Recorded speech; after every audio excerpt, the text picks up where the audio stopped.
Wishing you a all happy Women's Day. I'm Dr. Priyadarshini Tripathy. I'm going to talk about overall on women's health on International Women's Day. And as we all know that women are a very significant part of our society, and at times they are so entitled to their work that they forget about their physical and mental health. And as we all know, a woman's reproductive life begins at the beginning of menarche and ends at the menopause. So these two are the most important milestones of a woman's reproductive life. And during this reproductive life, a woman undergoes a lot of hormonal, physical, and emotional changes. And not to say the beginning of menses or menarche is the most important part of a woman's life because it's the beginning of womanhood of a girl's life. So we have to make aware of our girls that what is actually meant by menarche and how the onset of menses changes a lot in her mental, physical, and emotional well-being. And we have to make her aware that what is meant by menstrual hygiene, how to take care of herself, and to stay away from all the negativity that surrounds menstruation. And followed by puberty or menarche comes the adolescent part where the girl grows into an adolescent. At the same time, we have to make her aware what is meant by sex education. We have to make aware of the bodily changes her body undergoes.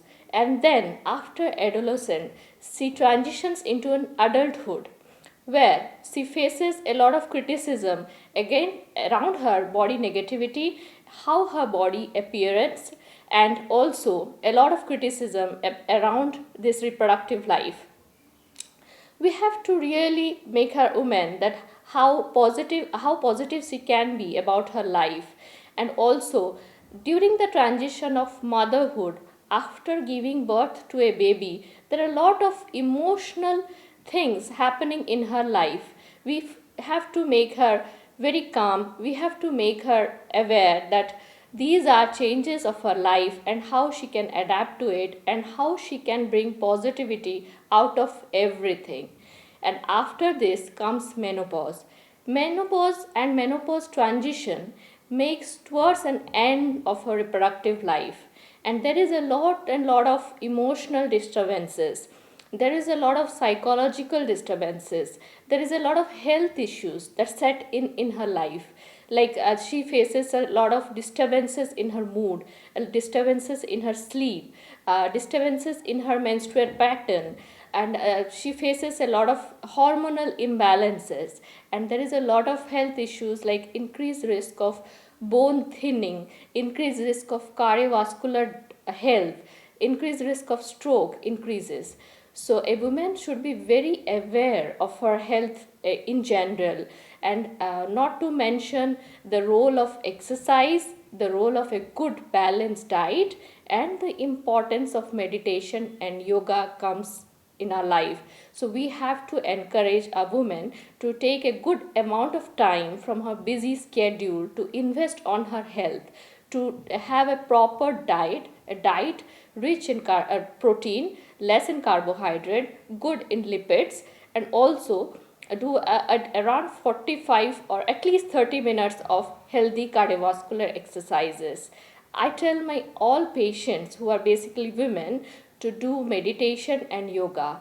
Yoga and meditation really calms you down and really takes out of this busy, hectic life schedule to focus on your inner self.